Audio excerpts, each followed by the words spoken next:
Pro Cut 9.0 machine down at the Northampton EBC Brake Centre. And Jason, the engineer from Haweka, the UK agents, are just setting it all up for us. What's that little bit of kit you've got there, Jason? That snake-looking thing with a dial gauge? This is a standard DTI dial gauge, but for the use of this machine it comes with a flexible gooseneck for attaching it to the car. Obviously on a 2-post ramp you've got no area to attach a magnetic base to, so with this mole grip and gooseneck setup you can simply clip the mole grips to a fixed part on the car, on the vehicle.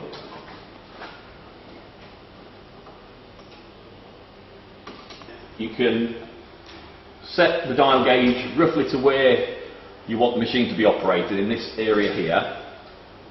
Lock the gauge in position and then it's ready for when you bring the machine up to measure the run out of the machine. So tell us more, Jason, about what that little dial gauge tool does. Okay, this dial gauge indicator, it's a multi-purpose tool.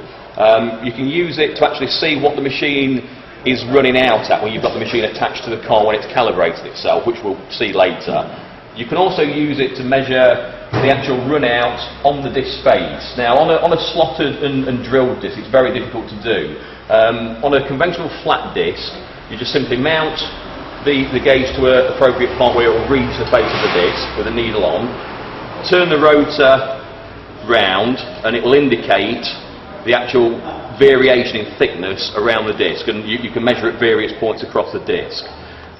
Will it also measure the run out then, Jason? Yes, it will. As we go round, if we set the indicator again on a flat conventional disc to 0, the run out will indicate with the sweep of the needle.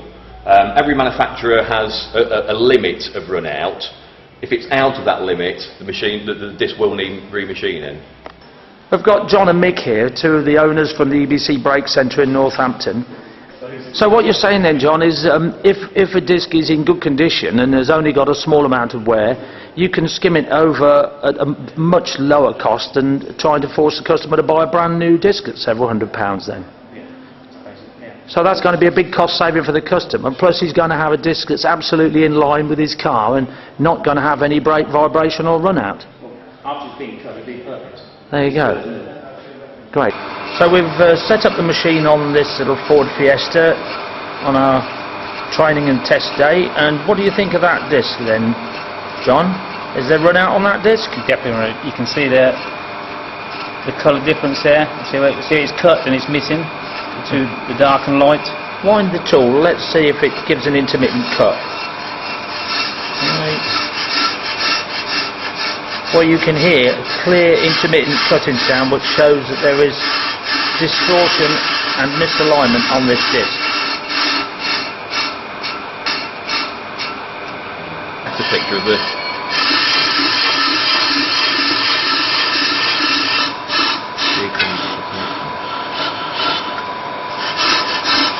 because it's a bit quiet, you might add a little bit more, can't you?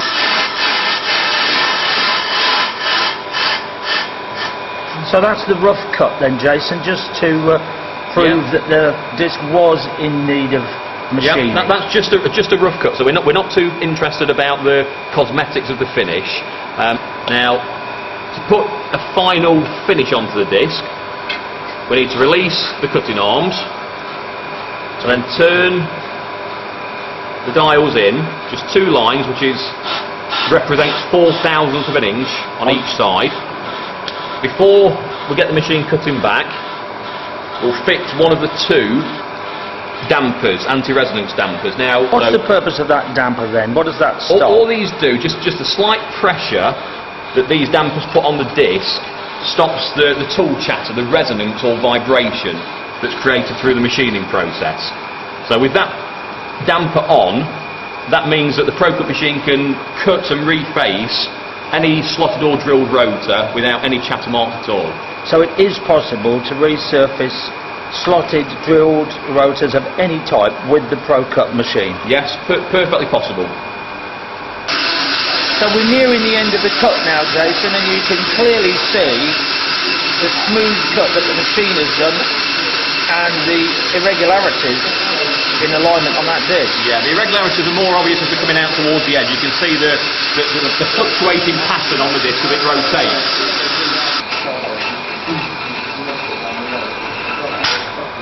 Now the cut's finished, the operator can leave the machine coming back and rotating.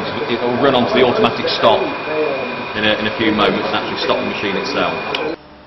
And now the machine's stopped. That is the actual finish of the brake disc. Slotted and dimpled brake disc, like new. 4 or 5 thou skim. Discs have got thousands of miles of use left in them. Well, Jason, that was interesting. Here we've got a car that we use as a test setup. The driver came in without complaining of vibration, but we've tested his brake rotors and we found they got a lot of run out.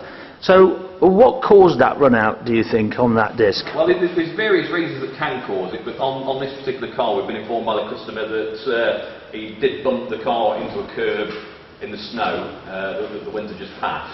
Can we have a confession on that then? Here is the driver, Adam. Yeah, did you nudge this car into the curb somewhere in the winter? Yeah, I haven't noticed vibration on it, but it just shows that if you do just knock the curb, what I consider reasonably lightly, and then I remembered and realised that that's probably why we've got all this irregularities in the disc. There you go. So you got away with that one. And as a special treat, this car is going to have a new set of the latest EBC green stuff pads, just to top off the job, make sure the brakes are absolutely... Okay, so we're over to the other side of the car now. We've got the other side running straight. What's happening on this side then, Jason? Well, we can see with the gauge actually on the edge of the machine, it's measuring the movement or lateral movement of the machine in relation to the hub. Obviously, we can't start cutting the disc with the cutters coming back from side to side. You just won't get an accurate cut. So before we cut the disc on each hub, we just simply press a button on the machine, which then puts the machine into calibration mode, which will align the machine to the hub. And if we watch the gauge, you will see it gradually come down to a level of about 1 to 2 thousandths of an inch at the far end of the plate.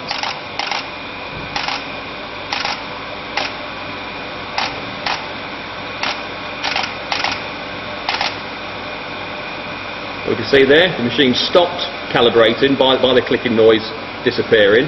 At the gauge now, we now have probably less than 1/1000th of an inch.